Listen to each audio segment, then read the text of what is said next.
Christmas stained glass cards. Easy to make. I'll show you how to do it coming up next on Catherine Paper Art.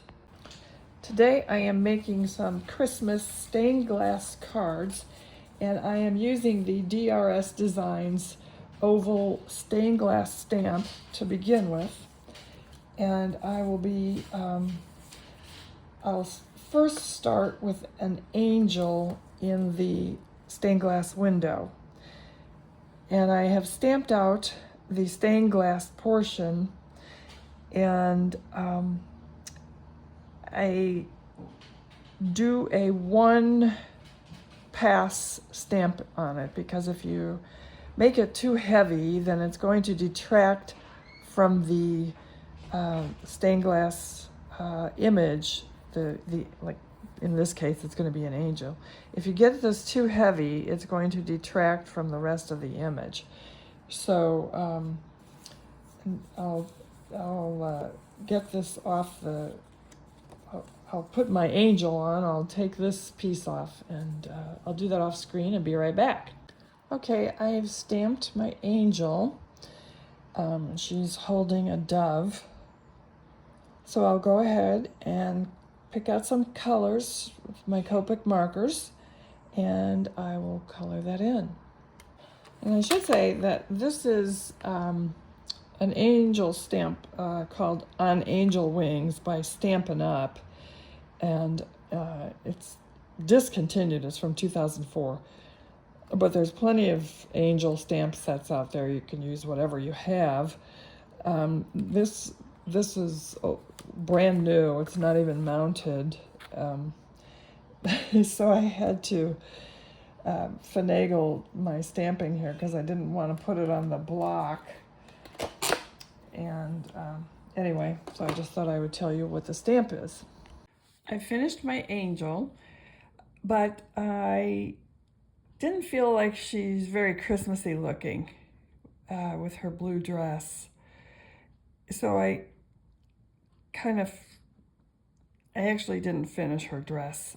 You can see that I didn't finish blending it out and getting the shading and shadowing done. So because I didn't feel she was Christmassy, so I abandoned this and I restamped it.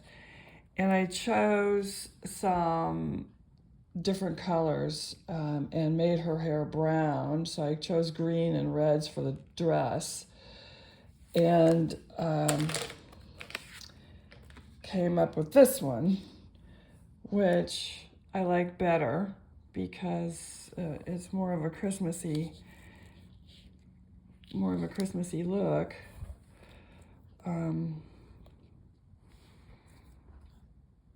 So that's the angel. Now I'm going to stamp a different image, and I'll do that off screen and be right back. One thing I want to point out is that to give some shadowing, some shading, I used my lightest purple, my BV000, and it just helps give it some depth to her skin, to the bird, to the wings. And also with the wings and the dove, when you color white, if you look at white things in the daylight, like a white flower, they reflect colors from the sun, from other surroundings.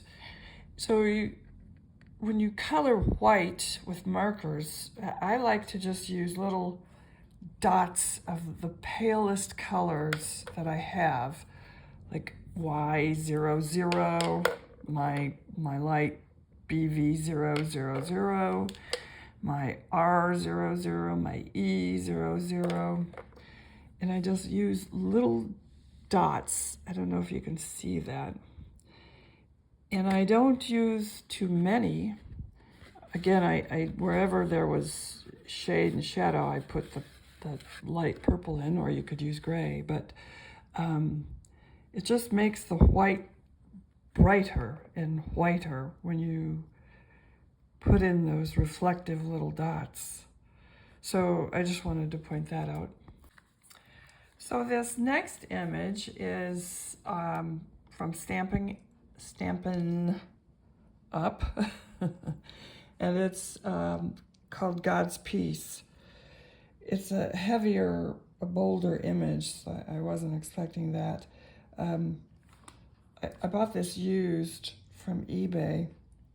I think this is discontinued.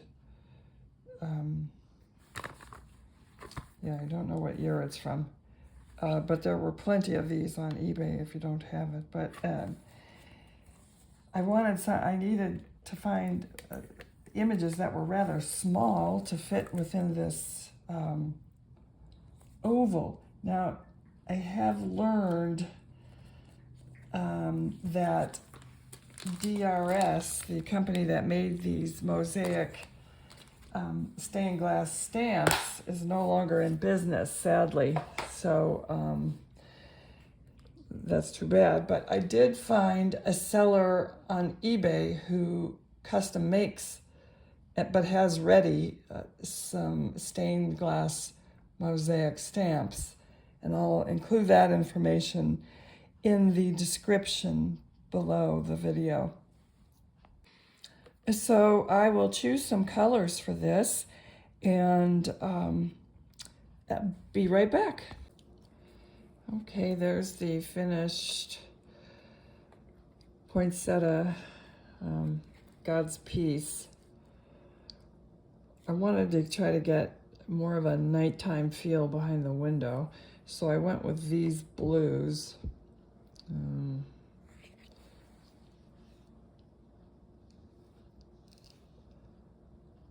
I hope that's in focus. My eyes are so bad I can't tell. And with the poinsettia, I ended up going with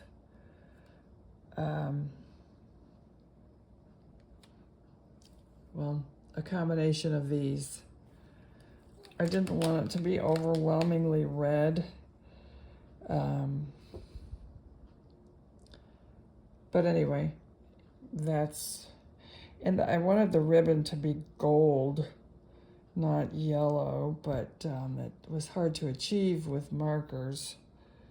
So anyway, this one I'll have to trim because I realized afterward that I didn't get the oval stamped straight, but that's okay. I can trim that down with no problem. So on to the next one.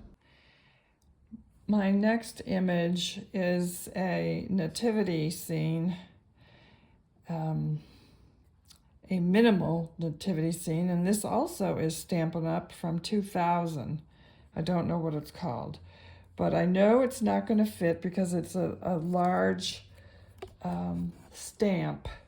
So I'm only going to be able to get part of it in here. And also the star was crooked, so I cut the rubber and just straightened out the star. But so I'm just experimenting to see where I need to place this to try to get it centered. The stamp is not lined up with the sticker image on the front, which is always a problem with these woodblock stamps.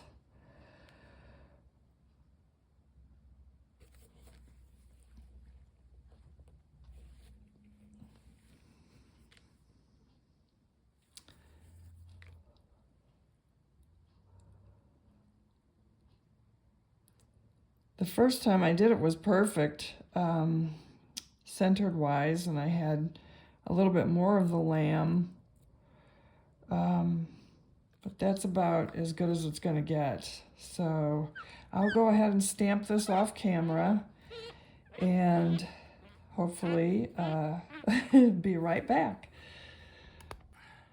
Okay, that is the image stamped. So one and done. You don't get to re-ink it, but you don't want to anyway because you don't want any of this to be too bold. I do think, though, that the background is too bold, but we'll see how it looks when I color it up.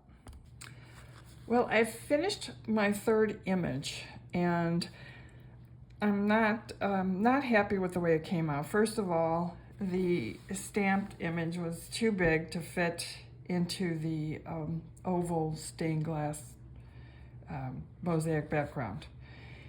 And so I need to redo it. But also, since the mosaic backgrounds are no longer available because the company has gone out of business, I decided to show another way of doing this.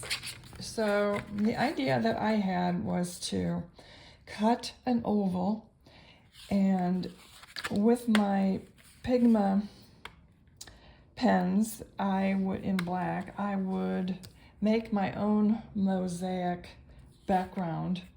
I would trace the oval and lay out a mosaic background. And what I did was I used the Pigma graphic pen to trace the oval, and I traced it a couple times, 2 times actually, and then with my 05 pen, the 45.45 millimeter, I went over my lines that I had previously laid out. And this stamp then, which is called Spirit of Love, will mostly fit inside. It won't totally fit. Some of the hay will get lopped off, and some of the back end of the lamb would get cut off, but most of it would fit. And it didn't take me long to do this at all. It took maybe 5-10 minutes at tops to lay this out, and that was it. So, and the thing is too, I can run copies of this on my Nina cardstock. Okay, so I ran a copy on some Nina 80-pound cardstock, and I'm going to try and stamp this on there and see how the ink holds up, the printer ink, hoping that it won't. Well, actually, I'm going to have to mask this, so I better do that first. Okay, I'm going to stamp on my copy, and I hope that the copier ink will not bleed with the Copic markers, and we'll see how it goes.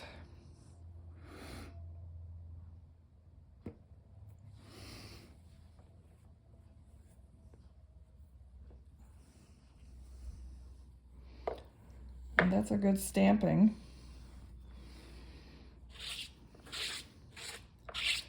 I did practice a couple times before doing this on camera, so it paid off, and I did have to put my star back into the upright position where I had thought it was okay the way it came, but I had cut it and straightened it, and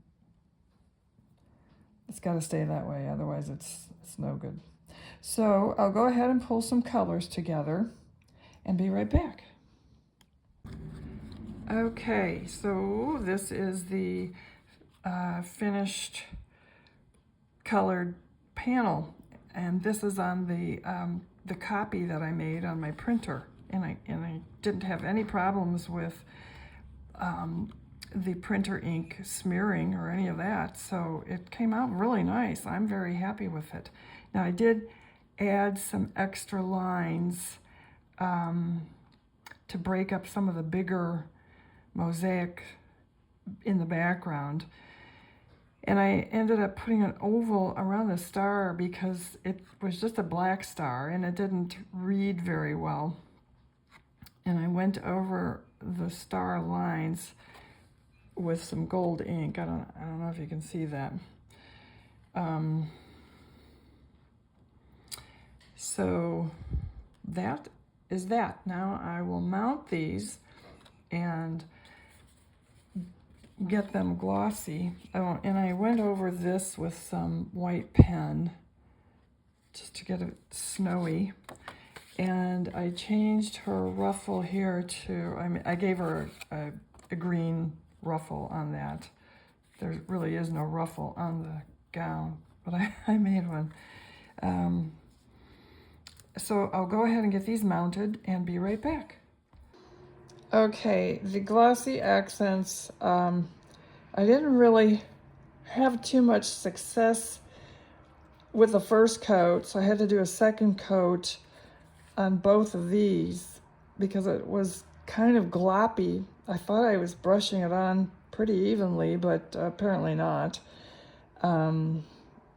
It just was very obvious on the dark background. Now on this one, it came out really nice, actually. One coat was all I needed on this one, excuse me, and it came out very even. I did notice, though, that my red ink smeared quite a bit, actually. So I was kind of bummed about that, but this one, I'm just going to matte white on white. I have to cut it down, but I want to make sure that it's totally dry before I do that. And these are both going to be matted on blue. Not very Christmassy looking on the blue, but that's really all I can do. I suppose I maybe could go with a gold on this one, but I was afraid maybe that the Glossy Accents would wash away some of my gel pen, my gold gel pen, and my glitter pen, and I think it did wash away the glitter pen, actually. The gel pen seemed to have held up for the most part. It took away the gel pen around this. I probably should have just heat embossed this in gold. I couldn't post this template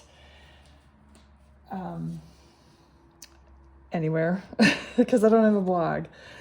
But if anybody's interested in this blank template, you can leave a comment and I can email it to you. That's the only way I could get it to you. Otherwise, you can make your own. It doesn't take long. So anyway, I'll get some sentiments, and once these are dry, I'll mount them and do that off screen and be back. Okay, here are my finished cards. I matted them and chose sentiments, and with this nativity scene, no matter what sentiment that I chose, it would cover the stained glass image. So I decided to go with a minimal one and put it at the bottom. And I think it's okay. I think it's okay. So I hope you like this video. And if you did, please leave us a thumbs up. Thank you for watching.